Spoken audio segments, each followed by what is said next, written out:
You may have heard that some people down in the prep school wrote some racial slurs on some message boards. If you haven't heard that, I wanted you to hear it from me. If you're outraged by those words, then you're in the right place.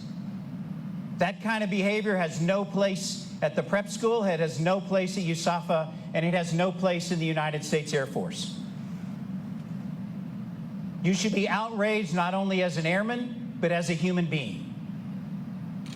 And I'll tell you that the appropriate response for horrible language and horrible ideas, the appropriate response is a better idea. So that's why I'm here. That's why all these people are up here on the staff tower. So let me have everybody who's up here, please pull forward to the rails. Also, there are so many people here, they're lining the outsides along the windows. These are members of the faculty, coaching staff, AOCs, AMTs, from the airfield, from my staff, from my headquarters. All aspects of the 10th Air Base Wing, all aspects that make up USAFA and the United States Air Force Academy. Leadership is here. You heard from Brigadier General Goodwin. Brigadier General Armacost is here. Colonel Block from the athletic department is here. Mr. Knowlton is in Washington, D.C. right now. That's why they're here. That's why we're all here, because we have a better idea. Some of you may think that that happened down in the prep school and doesn't apply to us. I would be naive, and we would all be naive to think that everything is perfect here. We would be naive to think that we shouldn't discuss this topic. We would also be tone deaf not to think about the backdrop of what's going on in our country. Things like Charlottesville and Ferguson, the protests in the NFL. That's why we have a better idea. One of those ideas, the dean brought people together to discuss Charlottesville. Because what we should have is a civil discourse and talk about these issues. That's a better idea. We received outstanding feedback from that session at Charlottesville. But I also have a better idea, and it's about our diversity. And it's the power of the diversity, the power of the 4,000 of you and all of the people that are on the staff tower and lining the glass, the power of us as a diverse group.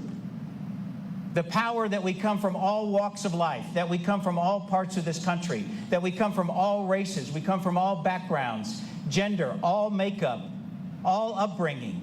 The power of that diversity comes together and makes us that much more powerful. That's a much better idea than small thinking and horrible ideas. We have an opportunity here, 5,500 people in this room, to think about what we are as an institution. This is our institution, and no one can take away our values. No one can write on a board and question our values. No one can take that away from us. So just in case you're unclear on where I stand on this topic, I'm going to leave you with my most important thought today. If you can't treat someone with dignity and respect, then you need to get out. If you can't treat someone from another gender, whether that's a man or a woman, with dignity and respect, then you need to get out. If you demean someone in any way, then you need to get out. And if you can't treat someone from another race or a different color skin with dignity and respect, then you need to get out. Reach for your phones.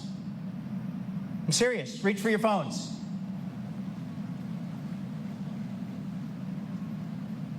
Okay, you don't have to reach for your phones. I'm going to give you an opportunity to reach for your phones. Grab your phones. I want you to videotape this so that you have it, so that you can use it.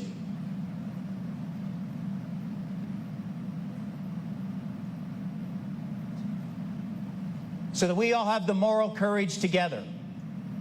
All of us on the staff tower, lining the glass, all of us in this room. This is our institution. And if you need it, and you need my words, then you keep these words. And you use them, and you remember them, and you share them, and you talk about them. If you can't treat someone with dignity and respect, then get out.